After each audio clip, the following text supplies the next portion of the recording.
เดี๋ยวเบาสุภาพเห็นอยู่ใกล้ๆเลยถือว่าตั้งใจมากขนาดแหละพี่น้องไอ้คลิปนี้นะตั้งใจเสียพามาอูมาล้มมาเจาะโอ้มีเด็กหน่อยเด้พี่น้องเอ้ยคนน้อยอยู่คนน้อยก่อนจะเอง ยังสิบะจักตัวขันยังฮะ ยังติดเส ทุบเซโอ้อันนี้เทียงให้ป่ะนี่นะโอ้พี่น้องเบิ้งพี่น้องเลยเบิ้งไปตางานไปตาออนซ้อนพี่น้องอยู่เหมือนกันแบบนี้ครอบครัวหนึงไปทำงานไปเฮ็ดหยังไปทำงานนะโอ้ไปกรีดยางพี่น้องเลยนี่ซัมนี่ก็โหยเฮ็ดเบียกเฮ็ดงานเราได้พี่น้องเลยอยู่ดอยเฮาโอ้อยู่ลุมเฮาซัมนี่กำลังเรียนโทรศัพท์พี่น้องซัมนี่นี่หูเฮ็ดเบียกใส่พ่อใส่แม่แล้วหูจักตอกจักนั่นแหละพี่น้องเลยคนบ้านนอกเขาคนในเมืองหรือว่าต่างกันพี่น้องแต่ว่าช่วงระยะ4-5 โมงนี่เนาะคนในเมืองเขากำลังเรียนโทรศัพท์เรียนเกมกำลังขอเงินนำพ่อนำแม่ไปเที่ยวเนาะหรือว่าเด็กหน่อยอยู่ด้อยนี่หัวเฮ็ดเบียกเฮ็ดการใส่พ่อใส่แม่อายุ13 ปีพี่น้องสิไปเฮ็ดเบียกอยู่ไทยหาเงินหาคำมาให้พ่อให้แม่แล้วพี่น้องเลย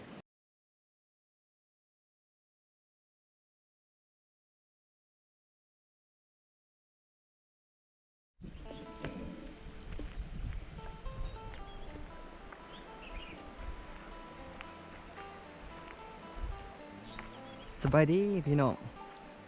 คลิปนี้ถือว่าเบาสุภาพสิพามาเยี่ยมส้มพี่น้องสาวด้อยกังปลาพี่น้องเอ้ยเบิ่งวิธีการดำรงชีวิตเขาเจาะพี่น้องโอ้ผมเบิ่งเขาเจาะเห็นอย่างอยู่เด้อยู่ใกล้ๆคนเขาไปอูไปล้มเขาเจาะเบิ่งพี่น้องเดี๋ยวเบาสุภาพเห็นอยู่ใกล้ๆเลยถือว่าตั้งใจมากขนาดแหละพี่น้องไอ้คลิปนี้นะตั้งใจเสียพามาอูมาล้มเขาเจาะโอ้มีเด็กหน่อยเด้พี่น้องเอ้ยว้าวเขาเจาะปลุกเฮือนอยู่แบบนี้เลยพี่น้องอูมาล้มเขาเจาะเบิ่งสบายดี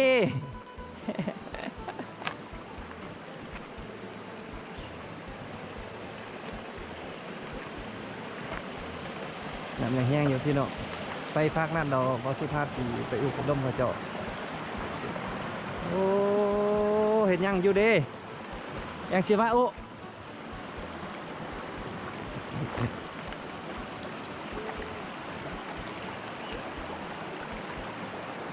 โอ้โอ้โอ้โอ้โอ้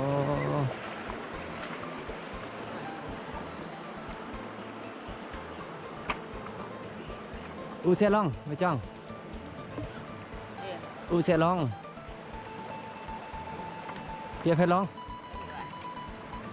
บอกเอลลินโอ้เห็นยังอยู่นี่นะฮะคุณน้อยอยู่คุณน้อยก่อนจะเอง ยังสิบะจักตัวขันยังฮะ ยังติดเส ทุบเซโอ้อันนี้เทียงให้ป่ะนี่นะโอ้พี่น้องเบิ้งพี่น้องเลยเบิ้งไปตางานไปตาออนซ้อนพี่น้องอยู่เหมือนกันแบบนี้ครอบครัวหนึงโอ้ยกำลังนายฮักคนหน่อยนี่นะโอ้ยึกสิบะบ่ต้องไปยั่วน้องยานน่ะโอ้อันนี้เป็นเศร้าเลยอันนี้น่ะเบิ่งหน้าดูเบิ่งหน้าเดี๋ยวนี้ดูคือว่าเฮ็ดผมแดงแท้ฮะคือว่าเฮ็ดผมแดงแท้โอ้ผมสะดวกสบายพี่น้องเอ้ยเบิ่งไหมเขาเจ้ากำลังซาวหน้าไหมพี่น้องนำเทวะตอมาแต่ห้วยหมดเลยพี่น้องนี่นำเทวะตอมาแต่ห้วยไปเลยมึงสภาพเทียงให้เทียงหน้าเขาเจาะพี่น้องโอ้เบิ่งแล้วบรรยากาศถือว่าอ่อนซ้อนเลยเขาเจาะจากไอ้กองเลยนึงพี่น้องเอ้ย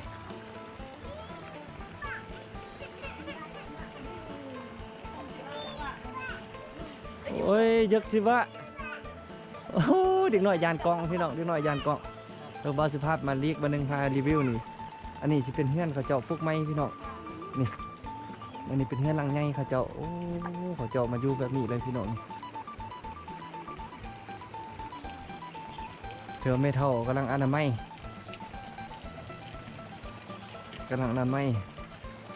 เฮ็ดขอเป็ดขอไก่แล้วอนามัยอันนี้สิเป็นขอเป็ดขอไก่เพิ่นพี่น้องเลยอันนี้สิเป็นขอเป็ดขอไก่เพิ่นตัวแรกนอนนี่ติเป็นนอนที่อันนี้สิเป็นเพียงให้เพิ่นพี่น้องเป็นเพียงเพิ่นนี่เจ้าสิอยู่แบบนี้แหละพี่น้องพอสุภาพสิบ่ได้ขึ้นไปทางเทิงเด้อพี่น้องสิไปอยู่ทางลมพี่โอ้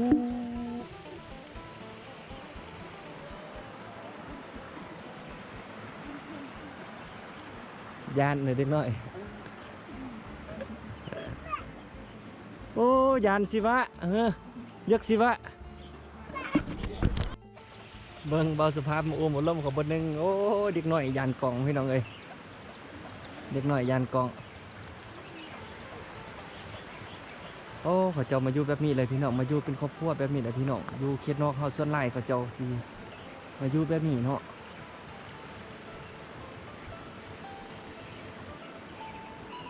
อันนี้เป็นสภาพสลามเพิ่นก็เธอสิเป็นหลังที่สองอะไรเป็นแค่หลังที่สองอะไรพี่น้องเพราะว่าส่วนใหญ่แล้วเนาะพอไปเฮานี่สิอาศัยอยู่สลามหรือว่าอยู่ให้อยู่ส่วนไร่ก็อยู่บ้านพี่น้องเอ้ยเพราะว่าอย่างสนั่นเนาะเพราะว่าเขาเจ้านี่อาศัยการเฮ็ดให้เฮ็ดนาปลูกฝังเลี้ยงสัตว์เป็นอาชีพต้นตอพี่น้องเอ้ยเนาะอาศัยการปลูกฝังอาศัยการเลี้ยงสัตว์เป็นอาชีพต้นตอเพราะว่าเขาเจ้านี่สิบ่มีอาชีพอื่นที่ว่าสิเข้ามาให้ได้เฮ็ดเนาะขั้นสั้นเขาเจ้าจึงมายุ่งให้อยู่ส่วนเพื่อปลูกฝังเลี้ยงสัตว์เบิ่งสิ่งเนาะพี่น้องเอ้ยอายุแบบนี้ก็อายุเป็นแบบครอบครัวแบบนี้ก็อบอุ่นดีพี่น้องในครอบครัวที่ว่ามีเด็กน้อยเนาะวันจันทร์เขาเจ้าก็สิไปเอานางเฮียนเอาลูกหลานเขาไปส่งโรงเรียนตอนแรกเขาก็สิมาสลามแบบนี้ถ้าฮอดมือพักมือพรเนาะฮอดมือพักมือพรมือที่ว่าปิดส่งเฮียนแล้วเขาเจ้าก็สิมาอยู่สลามแบบนี้แบบถาวรพี่น้องโดนเลยจนเขาสานอาหารแห้งเมิดคนแหละเขาเจ้าจึงสีมาอีกคนนึงเนาะ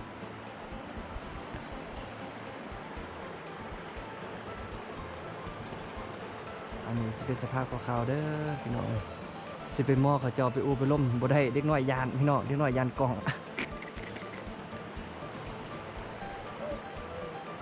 อันนี้สิเป็นของหมูเพิ่นหมูก็ถือว่าเบิ้งแต่ละหลังถือว่าสิบ่ย่างเหลือหมูเพราะว่าเป็นพญาติพี่น้องเป็นพญาติระบาดที่ว่าใต้เมิดหรือว่าสิบ่เหลือเลยเบิ่งแต่ละบอลบ่เหลือเลยแหละพี่น้องอันนี้สิเป็นสายน้ำแมบพี่น้องสายน้ำแมบคุณนำมันสิมาจากแสดงไทยหมดเลยพี่น้องคุณนำนี่แม่นสิมาจากสายผู้สายแดนระหว่างหมู่บ้านคิวกอกประเทศลาวแล้วก็หมู่บ้านเปียงซ้อเนาะอำเภอเฉลิมพระเกียรติประเทศไทยพี่น้องฝุ่นน้ำตัวนี้เนาะเอิ้นว่าน้ำแมบหรือว่าห้วยแมบ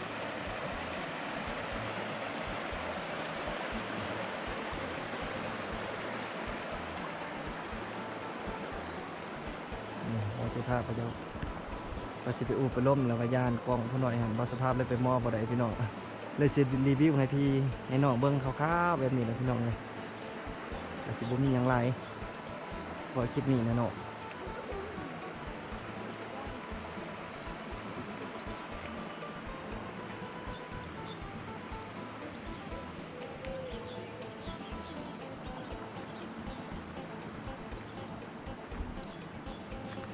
เป็นยั่วให้น้องยานตีอันนี้เป็นสลามไม่จ้องในบ้านนี่นะอันนี้เป็นเฮือนเลยหรือว่าได้เป็นเฮือนใหญ่เลยเนาะทางนี้เนาะแล้วอันนี้เด้น่ะเตี้ยเจ้าผู้นี่ผู้ผมแดงๆนี่ตะกี้ก็เคยเป็นลูกศิษย์เป็นไงเอาพวกเลยหนึ่งเอาพวกแล้วบ่เอาพวกเถอะเป็นอะไรจบแล้วบ่อยากไปทำงานตีบันนี้นะไปบ่ มื้อใดสิไป วันที่8วันที่8เดือนหน้าพุ่นวันที่18ติมื้ออื่นวันที่8มื้อนี้วันที่7เนาะแม่นแล้วก็ได้ว่าลินสงกรานต์อยู่บ้านก่อนจึงไป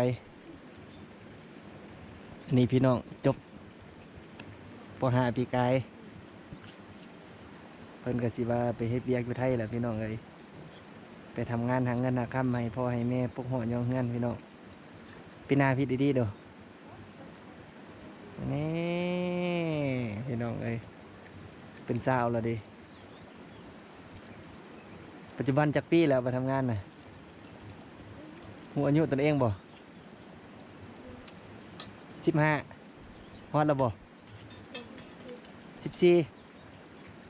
13ปีเองบ่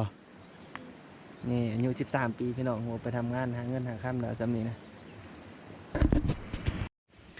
จะไปทำงานไปเฮ็ดหยังไปทำงานน่ะโอ้ไปกรีดยางพี่น้องเลยนี่สำนีกับหัวเฮ็ดเวียกเฮ็ดงานเอาได้พี่น้องเลยอยู่ดอยเฮาโอ้อยู่ลุมเฮาสำนีกำลังเรียนโทรศัพท์พี่น้อง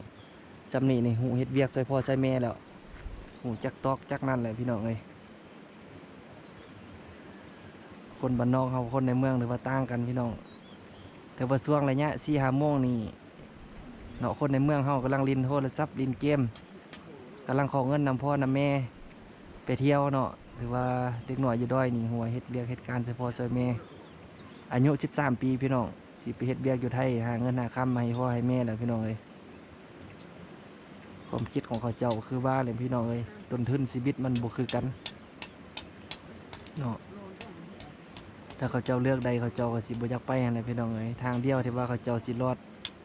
เอาตัวรอดก็คือไปทำงานเนาะจะคนไปนำกันน่ะนางนุ้ยไปบ่นางนุ้ยน่ะนางนุ้ยก็ไปคือกันอ๋อไปไม่ได้ผัวมาจะพูดหรอวะหาเงินหาคำให้พ่อให้แม่ก่อนเด้อจึงเอาผัวเด้ออย่าเฝ้าเอาเถอะหาเงินหาคำให้พ่อให้แม่ละลายก่อนจึงเอา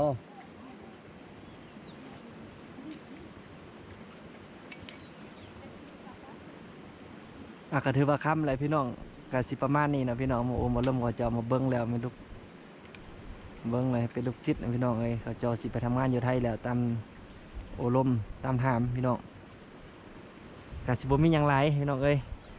คลิปนี้ถือว่าเบาสุภาพสิพาย่างกลับพี่น้องกลับก่อนเด้อหัวน้อยเด้อบ่ให้เด้อ เอาขอบใจละลายเด้อเมื่อบ้านบ่ผู้ชายนี่นะเมื่อบ่เมื่อพร้อมนะครูไปบ่บ้านกันบ่เมื่อพี่น้องยังอยู่พี่แต่สิประมาณนี้พี่น้องคลิปนี้เฮาสิได้ย่างกับบนรถเฮาจอดทับอีกกับสิแม่นญี่ปุ่นแล้วพี่น้องเลยตามมามาล้มเขาจอก็ถือว่ามาเฮ็ดสลามมาอยู่พี่ประจำอย่างเป็ดอย่างไก่สั่งเบิ่งสัตว์เบิ่งสิ่งมานี่ก็แม่นครอบครัวนึงพี่น้องส่วนพวกก็สิไปทำมาหากินพี่น้องไปสร้างหวยสร้างห้องบ่ทันมาเทื่ออะไรพี่น้องเอ้ยถือว่าน้ำยากคุ้นๆนิดนึงเพราะพี่น้องว่านี่ถือว่าเมื่อคืนนี่ถือว่าฝนตก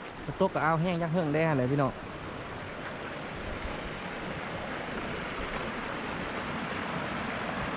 เห็นอยู่ใกล้ๆคิดว่าเขาเจ้าเฮ็ดหยังกำลังปลูกเถียงแล้วอันนั้นไม่จุดเนาะพี่น้องนำมาเบิ้งแล้วแม่ลูกศิษย์ตนเองหากเขาจบป .5 ไปปีใกล้นี่พี่น้องเอ้ยหลังจากจบป .5 ปีใกล้นี่เรามาเบิ้งแล้วโอ้ผมแดงแล้วเนาะตามมาถามว่าโอ้มืออื่นวันที่8วันที่8 เดือนเมษายนนี่นะพี่น้องหรือว่าวันที่8 เดือน4คือมืออื่นสิได้เดินทางไปไทยเนาะไปจับจองสวนยางไว้พี่น้องจับจองสวนยางไปกรีดยางหาเงินหาคำให้พ่อให้แม่เฮ็ดงานพี่น้องเลยตามผมคิดของเพิ่นเบิ่งเด็กน้อยสาวด้อยเลยพี่น้องอายุเพียงแต่14 ปีผมคิดเขาอยากไปหาเงินพี่น้องจบป .5 แล้วบ่ได้ไปเรียนต่อมัธยมเนาะพี่น้องเอ้ยคือว่าแล้วต้นทุนชีวิตมันต่างกันพี่น้องเขากับเจ้าก็อยากเรียนนั่นแหละพี่น้องเอ้ยแต่ว่าเงื่อนไขเนาะเงื่อนไขมันก็บ่คือกันนั่นแหละพี่น้องเอ้ย บางคนที่ว่ามีโอกาสเฮียนแล้วบ่อยากเฮียนเขาเจ้านี่อยากเฮียนแต่ว่าเงื่อนไขทางด้านเศรษฐกิจนี่ถือว่าบ่เอื้ออำนวยอะไรพี่น้องคือเฮาเห็นในสภาพเนาะ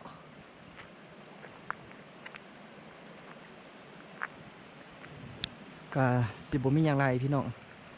เฉพาะคลิปนี้ก็สิขอลาพี่ลาน้องไปเพียงส่ำนี้พี่น้อง